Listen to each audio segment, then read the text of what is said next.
Ferrari's Charles Leclerc set the pace as pre-season testing at the Bahrain International Circuit entered its final phase on Friday, with teams and drivers making the most of their last opportunity to fine-tune their machines ahead of the 2025 Formula One season. The session unfolded with plenty of action, drama, and intrigue. After 2 days of unpredictable weather, which included gusty winds, cooler than usual temperatures, and even brief showers, an unusual sight in the Sakir Desert, Friday's conditions finally offered a much-needed respite. The sun shone brightly over the circuit, leaving the track bone dry and providing the teams with ideal conditions to complete their data-gathering programs without the hindrance of wet weather running.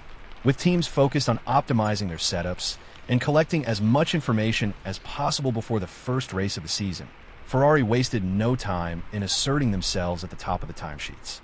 Leclerc's best lap of 1 minute 30.811 seconds placed him ahead of a competitive field that included some of the sport's biggest names, reaffirming Ferrari's strong preseason form. However, not all teams had their full driver lineup in action on the final day. 2 notable absentees from Friday's running were Carlos Sainz and Liam Lawson.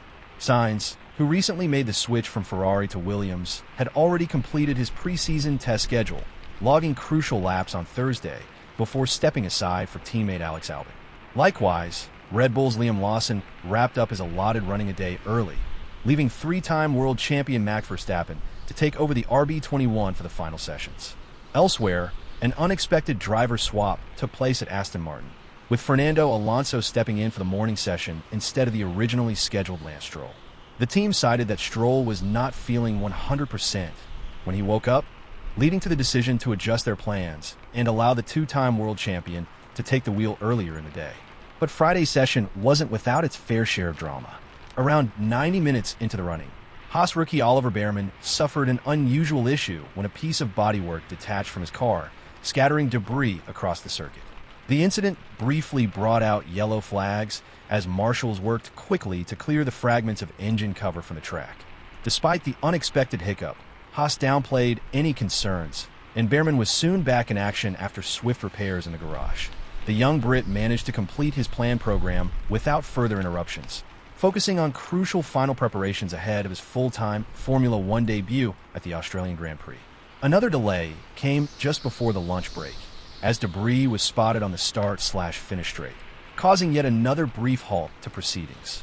Meanwhile, a few drivers experienced disruptions to their sessions due to technical or mechanical issues. Mercedes junior Kimi Antonelli and Kick Sauber's newest recruit, Gabriel Bortolito, both spent extended periods in the garage with screens shielding their cars, suggesting their teams were addressing potential reliability concerns. Verstappen, too, had a somewhat subdued start to his final preseason outing. The Dutchman spent significant time in the pits as Red Bull mechanics worked on the rear of his RB21. This came after his teammate, Lawson, admitted that the car had experienced some teething gremlins during his test runs on Thursday. Red Bull, however, remained calm, confident that the minor issues would be ironed out before the season opener. As the checkered flag signaled the end of the morning session, it was Leclerc who held the top spot, but his margin over the competition was slim. Rising star Kimi Antonelli put in an impressive performance to finish second, underlining the potential of Mercedes' 2025 challenger. McLaren's Lando Norris followed closely in third, continuing the Woking-based team's promising preseason form. Verstappen, despite his limited early running, managed to place fourth on the timesheets, showing that Red Bull's pace remains formidable even as they work through the final refinements of their new car.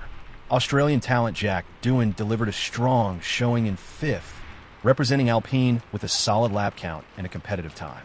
Alex Albon slotted into sixth for Williams, having taken over from Sainz, while rookie Isaac Hadjar showcased Racing Bull's midfield ambitions with a solid seventh-place finish. Alonso, despite stepping in for Stroll at short notice, managed eighth, demonstrating his usual consistency behind the wheel. Further down the order, Bortolito had a more challenging session, completing the fewest laps of the morning due to his extended spells in the garage.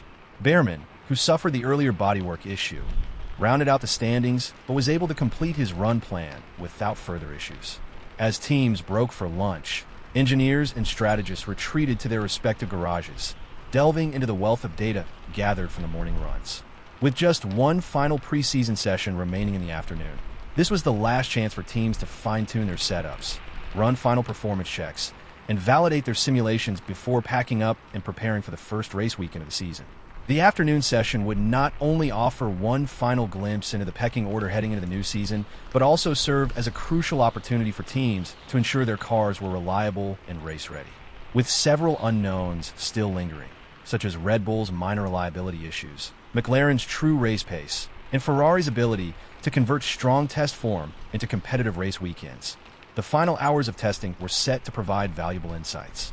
As the countdown to the 2025 Formula One season opener in Australia continues, all eyes are now on whether Ferrari's preseason pace will translate into a genuine title challenge, whether Mercedes can emerge as a consistent frontrunner once again, and whether Red Bull's new RB21 will prove as dominant as its predecessors. With just a few weeks to go before the first lights out of the year, anticipation is at an all-time high. Hello, McLaren faithfuls. Stand a chance of winning $1,000 by hitting that like button. Drop a comment below and subscribe so you never miss any McLaren and F1 updates with relaxing ASMR elements. McLaren Faithful's YouTube channel is now covered in English, German, and Spanish. Your support is what keeps this incredible community growing stronger every day. It costs you nothing to like and subscribe, but it helps the channel tremendously. Let's continue the conversation and share our passion for McLaren and F1 together. As a YouTube member, you can also discover my journey as a passionate creator navigating life with challenging disabilities. Despite the obstacles, I'm determined to follow my dreams and share my love for McLaren and F1 with the world. By becoming a YouTube member, you'll not only be supporting my dream, but you'll also gain access to exclusive content, including untold stories of legendary F1 drivers and much more. Your support can truly make a difference in my life, helping me continue to do what I love. Join McLaren Faithful's membership below and enjoy.